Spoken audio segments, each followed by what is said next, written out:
Assalamualaikum warahmatullahi wabarakatuh. Selamat siang kawan. Ya, selamat beraktivitas. Di sini saya ingin menyampaikan beberapa temuan kami di lahan berkaitan dengan penanaman porang yang ada di lahan terbuka. Ternyata penanaman porang di lahan terbuka itu kita tentunya lebih harus mempersiapkan segalanya, ya, terutama ketika tanaman itu tidak terkena hujan dalam beberapa hari, tentu hasilnya akan berbeda dengan berada yang di bawah naungan. Ketika tidak hujan beberapa hari pun kelembapan tanah masih cukup terjaga, karena porang itu sendiri ternyata sangat butuh air, ya, sangat butuh air, walaupun dia itu sendiri tidak suka dengan air yang menggenang. Nah, di lahan ini, ya, lahan terbuka ini pertumbuhan tanaman itu tidak merata, ya. Pertumbuhan tanaman itu tidak merata. Tidak merata yang dimaksud adalah satu, ya. Contoh tanaman ini, ya, ini baru batang pertama yang tumbuh, ya. Dibandingkan dengan yang ini sudah tumbuh tunas kedua. Dibandingkan yang sebelah sana itu sudah tumbuh batang kedua, daunnya juga sudah sempurna. Ya, kedua batang tersebut daunnya sudah sempurna. Ada yang baru ini tumbuh batang pertama, ada yang baru tumbuh tunas kedua, dan ada yang sudah tumbuh batang kedua dan daunnya juga sempurna. Di lain sisi, ya, masih pula ada tanaman yang saat ini bisa dikatakan belum tumbuh, ya, belum tumbuh. Contoh misalnya adalah ini, ya. Ini adalah tanaman masih nampak kataknya, ini nampak kataknya. Awalnya dia akan tumbuh tunas di sini, ya, tumbuh tunas di sini. Cuma karena dia terkena sengatan sinar matahari dan dia tidak kuat, tunas yang ada di sini akhirnya gosong, menghitam, mati. Kemudian dia muncul tunas lagi, membuat tunas lagi. Ini adalah tunas, ya, nanti ada dua. Ini tunas, ini juga tunas. Yang lainnya sudah tumbuh kembang dengan baik. Ternyata masih ada beberapa katak yang bisa dikatakan belum tumbuh karena hanya masih bertunas. Padahal, ya, ini dulu tanam itu di awal bulan Oktober, kurang lebih tanggal 7 atau tanggal 8 lah, ya, di kisaran itu. Itu kita tanamnya dulu di bulan-bulan itu, bulan Oktober dan awal.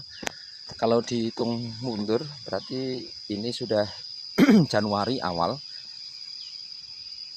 Oktober, ya, berarti November, Desember, Januari, sudah 3 bulan yang lalu. Hampir 3 bulan yang lalu, tetapi yang terjadi adalah semacam ini. Ada beberapa katak yang tadi belum tumbuh, ya, ada beberapa katak yang belum tumbuh. Nah, kemudian ini tentu akan menghambat pertumbuhan, ya. Nanti keseragaman tanaman tentu akan berbeda. Contoh lagi adalah ini, ya. Ini yang lainnya sudah tumbuh, ya, ini sudah tumbuh cukup besar, tapi yang ini baru tunas. Nah, untuk mengantisipasi itu, ya, berarti kita harus uruk tanah, ya, diuruk dengan tanah kataknya agar tidak nongol, dan nanti pertumbuhannya bisa cukup bagus. Kemudian ini ada contoh lagi. Ini kalau kita amati, ya, ini dulu di sini akan muncul tunas, ya, di sini akan muncul tunas. Karena ini katak berada di permukaan tanah, ya, terkena sengatan sinar matahari, ini mengakibatkan katak ini pertumbuhannya agak lambat. Tunasnya kemudian mati, kosong, dan dia butuh tumbuh tunas berikutnya. Maka solusi yang baik adalah kita uruk katak tersebut, ya, kita uruk semacam ini biar tidak nampak, kita uruk biar nanti pertumbuhannya tak seperti teman-temannya yang sudah tumbuh kembang semacam ini. Nah, ini adalah kelemahan kita ketika menanam di lahan terbuka. Awalnya sih sama, ya, awalnya sama yang dimaksud adalah kedalamannya itu sama. kedalamannya sama. Akan tetapi mayoritas yang kataknya terbuka semacam ini, yang nampak terbuka semacam ini, kita bongkar. Yang nampak terbuka semacam ini itu adalah katak yang berada di barisan pinggir, ya, berada di barisan pinggir. Ini dulu tanam di kedalaman sekitar 4-5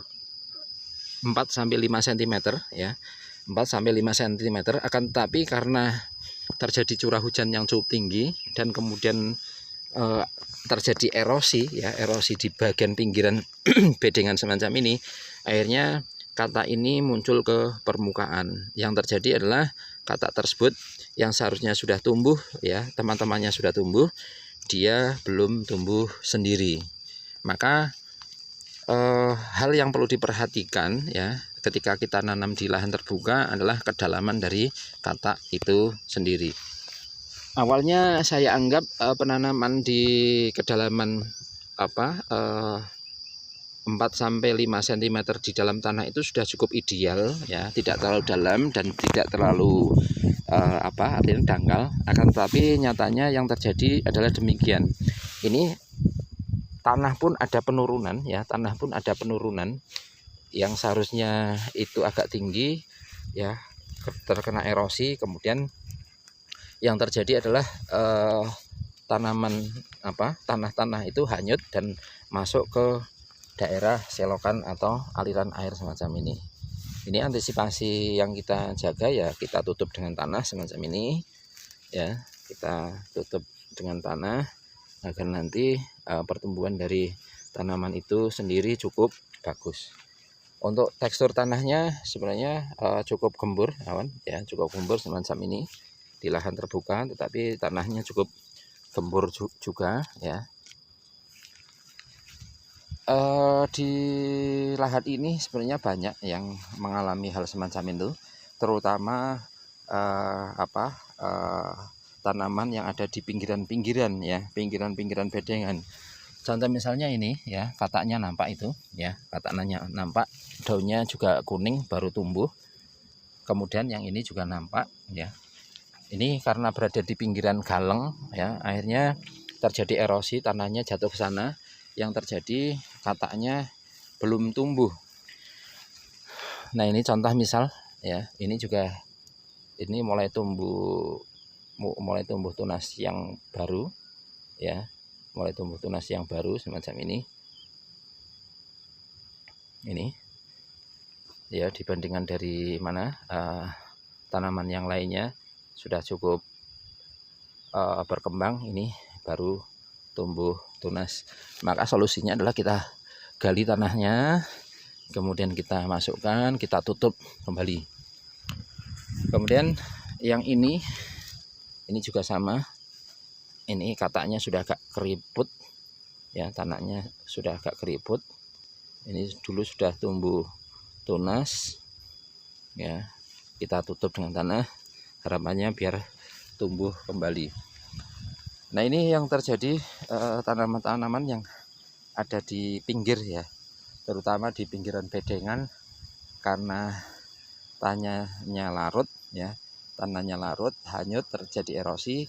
Yang terjadi adalah kedalaman dari tanaman yang seharusnya taruh 4-5 cm, maka katak itu sendiri akhirnya nongol ke permukaan.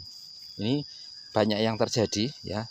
Kalau diamati adalah tanaman-tanaman yang baru tumbuh, ya, seperti ini, ya, daunnya agak kuning, ini baru tumbuh. Ini juga adalah dulu kataknya pasti nongol ke permukaan. Kemudian ini juga, ya, baru tumbuh. Ini daunnya. Yang lainnya ini batang pertama, ini tunas susulannya. Nah, itulah sedikit sharing, berbagi pengalaman ketika kita tanam di lahan terbuka, maka sebaik mungkin diantisipasi dari satu, pertumbuhan gulma, kemudian kesediaan air, ya, ketersediaan air. Jangan sampai ketika kita tanam di lahan terbuka tetapi tidak ada plan B, yaitu pengairannya tidak ada, maka yang terjadi bisa mengecewakan kita sendiri.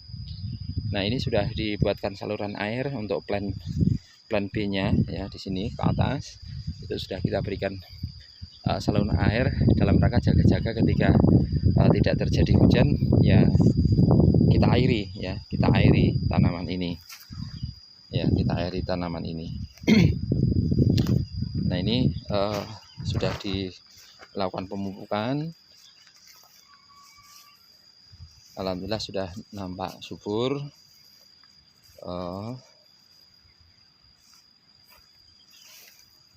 Padahal dulu di selokan ini atau saluran air itu cukup dalam, tapi karena terjadi yang ada di dalam bedengan itu ke bawah ya, hanyut, erosi, maka ini jalan airnya hampir rata dengan dari